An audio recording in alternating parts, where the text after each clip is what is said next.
Hey there. Do you sometimes feel like it's a struggle to stay conscious? It's a struggle to be aware, to have your energy really high, to kind of go about your day feeling amazing and happy and loving? If so, then this video is for you. I just woke up this morning kind of normally and had this feeling in my whole being, like there's something funky going on. Like all these kind of negative energies started hitting me, and all my mind started going like it does for a lot of us, I'm sure. And it started kind of telling me about all the things that I should be worried about.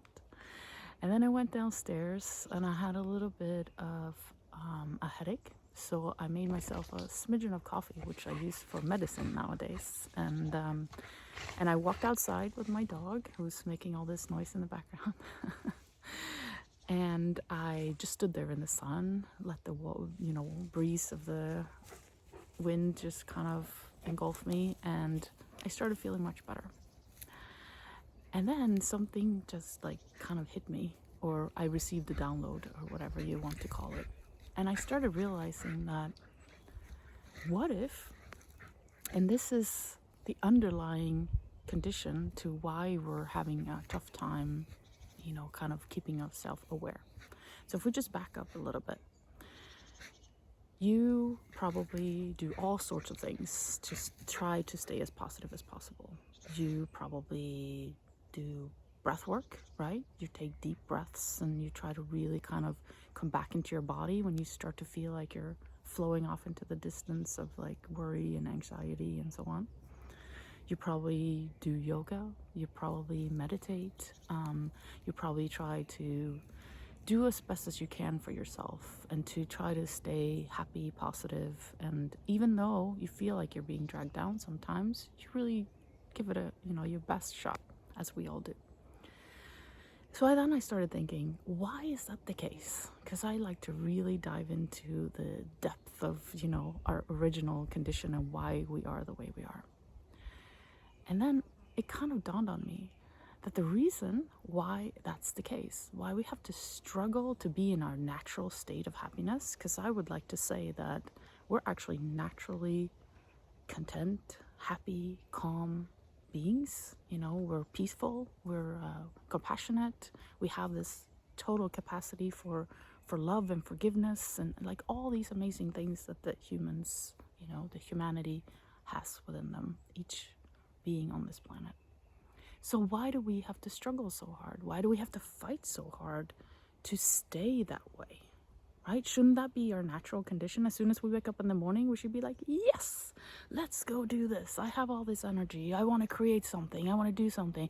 Let me call my friend. Right? We should have that energy continuously within us, because that's our natural state. We should have a natural state of love. We should have a natural state of compassion, of forgiveness for ourselves, right?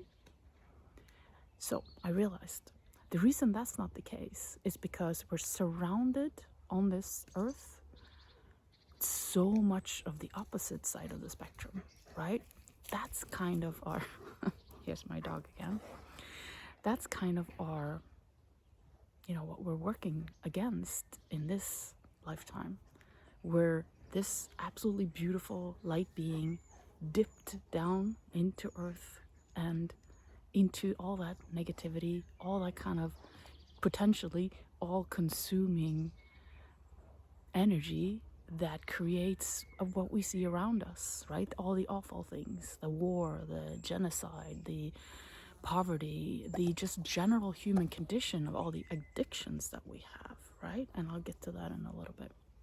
So because we are somehow surrounded at this point in time, I don't think it's going to be like this forever, but right now the density is potentially quite heavy, and it's hard to rise above that. And that's why you have to fight every day to get above that. That's why you have to focus on it, right? You have to mentally say to yourself, no, not today. Today I'm going to be positive. Today I'm doing all these things. Then you get an email from whatever, a phone call from whatever, and all these outside forces potentially feels like they're trying to do something to your energy, right? So that's kind of what dawned on me. Like, we're in this position right now where there's so much of the other stuff going on. There's so much of the like duality of the darkness versus the light, that we're kind of sitting in this pool of negativity, and that's why we have to really work hard at it. That's why we sometimes feel like, I can't do it anymore, and we dust ourselves off and we do it anyway because we were born for this, right? So we do it. So considering that, right? So you're a superhero to begin with, to even be here, to be in this pool of uncomfortable energy, and still having the ability to rise above. Maybe not on every day, maybe not in every moment, but as much as you can, you're working on rising above that situation. Now, considering that, so I'll get to all the addictions now. So then when I started sort of settling down into that information, I was like, wow. I mean, and sometimes this could maybe feel obvious to you. You're like, duh, Marie, you're saying the obvious. But it kind of really hit me deep down that that's why we have this constant back and forth, because we're drenched in that pool of negativity. Then I started realizing, okay, so what is it that we're doing in our life, right? When we try to reach towards our happiness, reach towards our how we feel should be our natural state, right? And if we're not aware enough, then we start to reach for addictions. And I completely like saw it in front of me, and it's as obvious as day, is that because we feel like we can't have that happiness all the time that we feel like we should have, you know, that kind of complete sense of, wow, I feel amazing.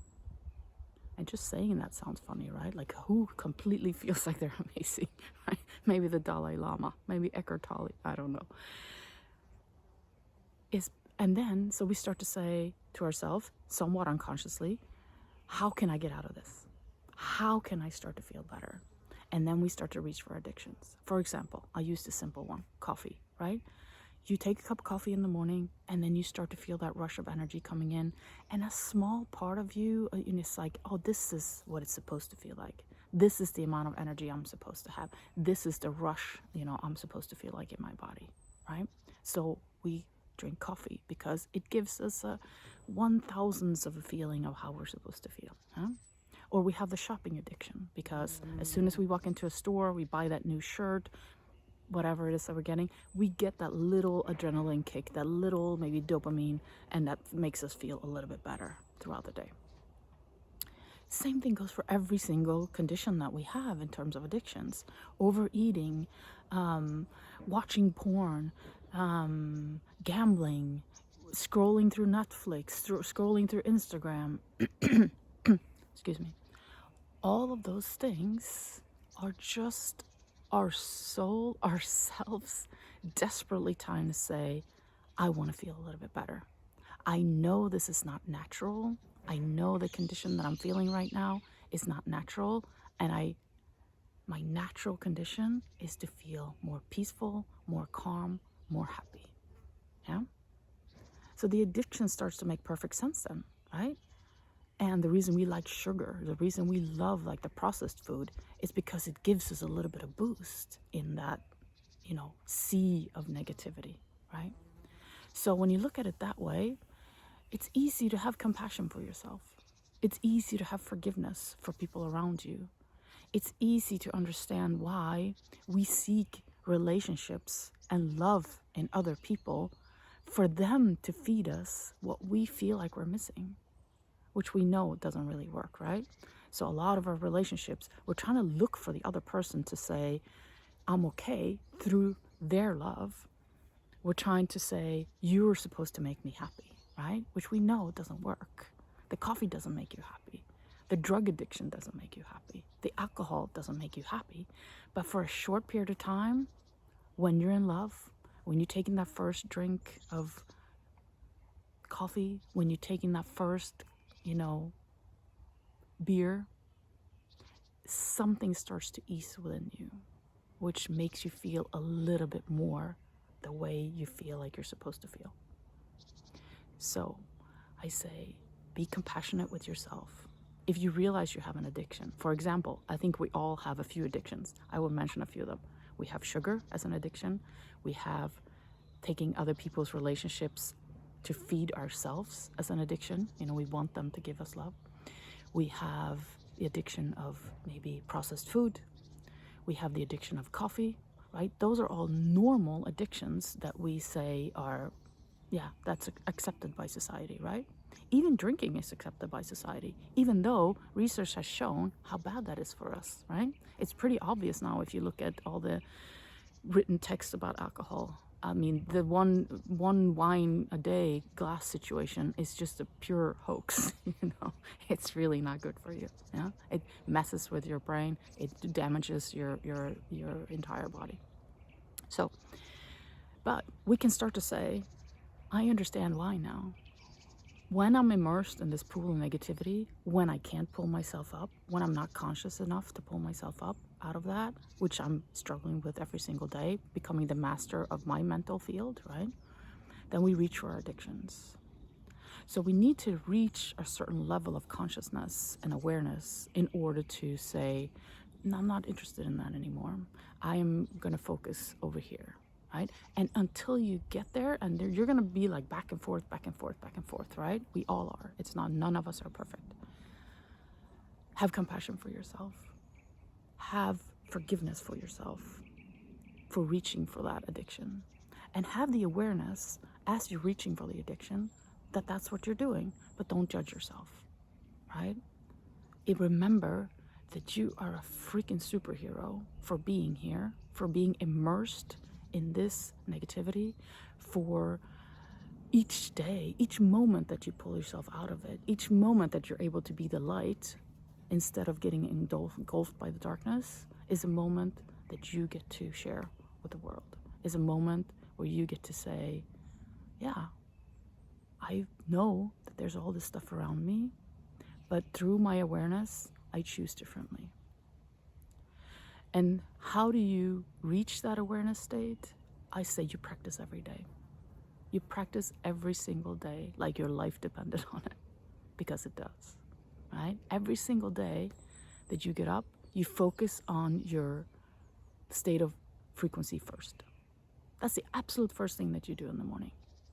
If you get engulfed by all the negative emotions, if you start to feel like you're getting pulled down by something, if you can, immediately turn it off.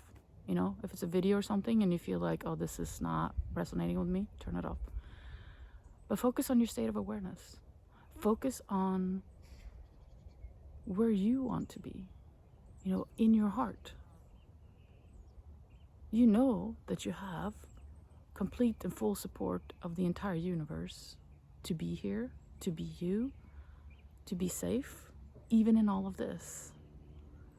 This is this great big simulation game that you agreed to play. And you're here to master your own energy field. You're here to realize that even in the midst of all this, and if you look at the background here, it doesn't look so bad, right? Earth is actually absolutely beautiful. It's the most beautiful thing. We just need to reach out and realize that it is. We just need to understand that our level of awareness, our level of frequency, is what decides what the world looks like. And right at this point in time, so many people around you are completely stuck in the drama of it all and the negativity of it all. But that's changing, right? We can feel it. It's not on the nightly news, but we can feel that it's changing. We can feel when we meet somebody that has the same frequency as us and we immediately start talking. And that's becoming more and more common now, I would say. I've been in this game for a long time, and I feel like more and more people are taking care of their own frequency, taking care of their own awareness. Struggling, yes, but working every single day. Even when they fall down for the 101 time, they still get up, they still work at it, they still make sure that that's their primary focus throughout the day. As Eckhart Tolle would say, the power of now, right? This is the moment that changes every other moments, which means that all the other moments don't matter as much as this moment. So in this moment, fully tap into your body, Take a deep breath and know that you got this. Lots of love.